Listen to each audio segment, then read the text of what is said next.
साली आधी घरवाली।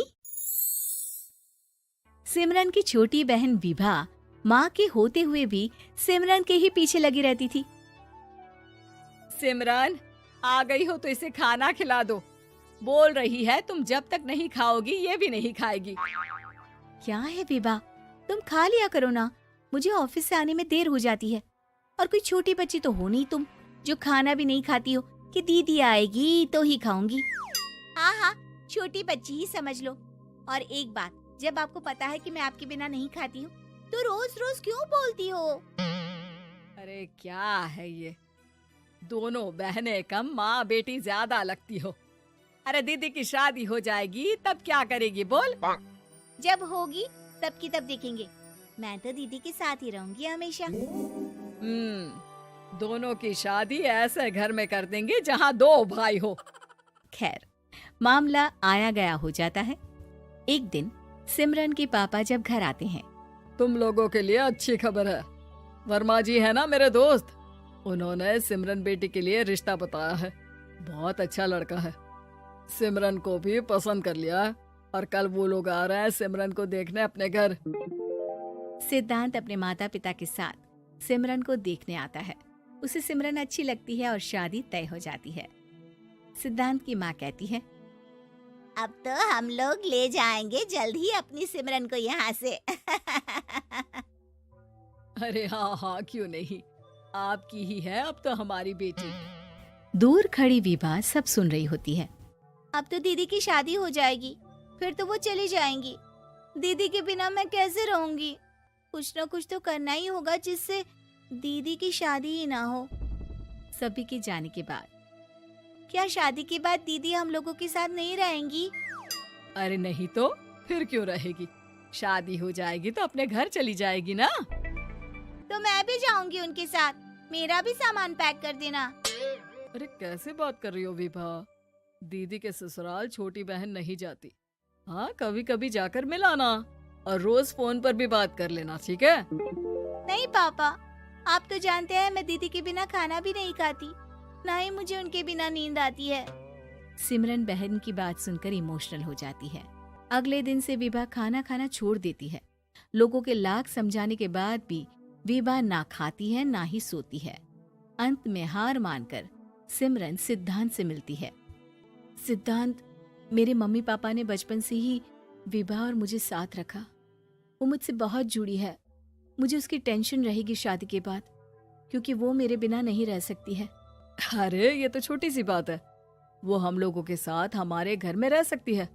जब उसकी अकल आ जाएगी या वो समझ जाएगी कि तुम्हारा घर वो नहीं बल्कि ये है, तो हम उसे घर छोड़ आएंगे, ठीक है? सिमरन खुश हो जाती है क्योंकि वो यही चाहती थी। वो माँ पिता से बात कर लेती है। अरे कैसी बात कर रही हो सिमरन, भला बेटी के ससुराल में हम छोटी बहन को कैसे भेज दे? जमाना क्या कहेगा? अरे तू पागल हो गया है, मना कर दे। इस शादी में इन लोगों का तो ये चलता ही रहेगा। कभी बहन यहाँ आ रही है, कभी वो बहन के पास जा रही है। अरे शादी हो रही है, कोई मजाक थोड़ी ना हो रहा है ना बाबा ना। माँ कैसी बात कर रही हो? सिमरन से मैं जुड़ाव महसूस कर रहा हूँ और इतनी सी बात के लिए इतनी अच्छी लड़की को कैसे छोड़ सकता हूँ? सिद्धांत की भी जिद होती है कि वो सिर्फ सिमरन से ही शादी करेगा, और होता भी वैसा ही है। सिद्धांत और सिमरन की शादी हो जाती है और दहेज में आ जाती है विभा। शादी के बाद बुआ सास कहती है, अरे माँ ना, साली आधी घर वाली होती है, लेकिन ये क्या, तुम तो उसे घर ही ले आए।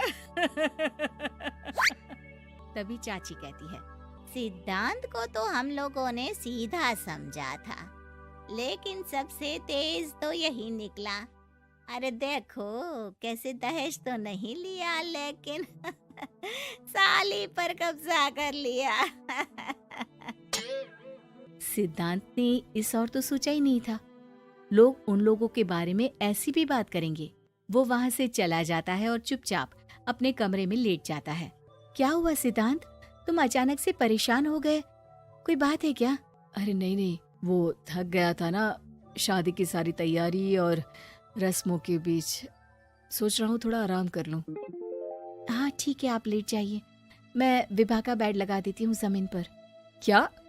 वो यहाँ सोएगी? हाँ, बताया तो था कि उसे नींद नहीं आती मेरे बिना। तो तुम आराम से लेटो ऊपर, हम लोग नीचे बिछा लेते हैं। अरे नहीं नहीं, तुम दोनों आराम से लेटो ऊपर, मैं माँ पापा के रूम में जा रहा हूँ। सिद्धांत वहाँ से दूसरे कमरे में चला जाता है, जहाँ सिद्धांत के पिता उससे कहते हैं, क्या बात है बेटा, तू उस कमरे में क्यों नहीं सो रहा? बहू से लड़ाई हो गई है क्या शादी के पहले दिन ही? अब नहीं पापा, वो दोनों बहनों को बात करनी थी और मुझे नींद आ रही है, तो मैं यहाँ सोने चला आया। अगले दिन सिद्धांत तैयार होकर ऑफिस जाता है। ऑफिस में लंच के वक्त दोस्त कहता है, क्या बात है सिद्धांत, इतना सारा खाना एक ही दिन में? हाँ यार, वो सिमरन को खाना बनाने का शौक है तो उसी ने बनाया है। यार हम लोगों की तो सिर्फ एक ही बीवी है, इसकी तो दो है ना। सिद्धांत को गुस्सा आ जाता है। कैसी बात कर रहा है तू? अरे तू तो भाग्यशाली है जो बीवी के साथ साथ साली भी आ गई। अरे साली लोगों की तो आधी घरवाली होती है, तुझे तो पूरी की पूरी मिल गई। सिद्धांत का पारा अब 7वें आसमान में पहुंच जाता है। वो खड़ा होकर उस लड़के से लड़ने लगता है। हाँ, मेरी शादी में मेरी बीवी के साथ मेरी साली भी आई है, ये सच है, लेकिन सिर्फ कुछ समय के लिए, क्योंकि उसने सिमरन को बचपन से ही माँ की तरह देखा और यूं अचानक वो सिमरन से अलग नहीं रह सकती थी। इसलिए सोचो, अगर मेरी बीवी उसके लिए माँ का स्थान रखती है तो मेरा दर्जा क्या हुआ? तभी वहाँ बॉस आ जाता है। माफ करना सिद्धांत, यहाँ इस मेंटल लेवल के लोग हैं, जरूरी नहीं साली सिर्फ आधी घरवाली ही हो, कभी वो छोटी बहन तो कभी बेटी भी होती है। वेल डन सिद्धांत। सिद्धांत को अब ऑफिस में कोई कुछ नहीं कहता, लेकिन आस पड़ोस का वो तो वही हाल रहता है। सिद्धांत ऑफिस से घर की ओर आ रहा होता है कि रास्ते में उसे अपनी कॉलोनी का दोस्त मिल जाता है। क्या बात है, चेहरे की चमक बता रही है, शादी से बड़ा खुश है तू, क्यों? हाँ यार, अच्छी लड़की और अच्छा परिवार मिलना कहाँ होता है जल्दी आजकल। यार हमें भी दिला देना ऐसा परिवार जहाँ एक के साथ एक फ्री की स्कीम चल रही हो। सिद्धांत को फिर गुस्सा आ जाता है। वो दोस्त को मारने के लिए हाथ उठाता ही है कि वहाँ विभा आ जाती है। अरे जीजू, रहने दीजिए ना, ये लोग नहीं समझेंगे कि इंसानियत क्या होती है। ये सच है कि दीदी से कैसे दूर रहना, ये मुझे पता नहीं था। आपने मुझे दीदी के पास रहने का मौका देकर ये समझने का मौका दिया कि लड़की का असली घर उसका ससुराल होता है। मैं समझ चुकी हूँ, मैं जा रही हूँ जीजू, लेकिन मैं खुश हूँ कि आपने मुझे अपनी छोटी बहन समझा। सभी उन लोगों को देखकर ताली बजाने लगते हैं। विभा अपने घर चली जाती है और सिद्धांत खुशी खुशी सिमरन के साथ रहने लगता है।